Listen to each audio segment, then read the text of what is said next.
What's up guys? Kakakuha ko lang nung Griffin 180. Test drive natin, pupunta ako ng Pembo. Tingnan natin kung goods ba. Kakalabas lang ng kasi.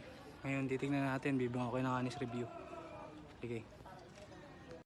So yun guys, nakauwi na ako galing Pembo. Dito na ako ngayon sa Marikina.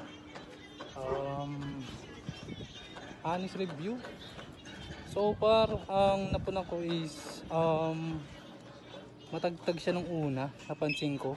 So ang ginawa ko, nagpa-bawas ako ng hangin sa shell.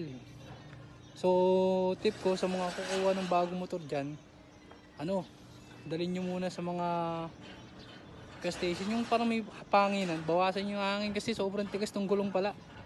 Yung harap 59 tapos sa likod 40, kaya ang ginawa ko 29 ko yung harap, 32 sa likod, so nawala yung para matagtag. So yun yung tip ko sa inyo, pag kukuha kayong bago tapos lalabas nyo ng kasa, buwasan nyo muna yung hangin. Then overall, naglalabas ako ng mga likes and dislikes, so abangan nyo. Peace.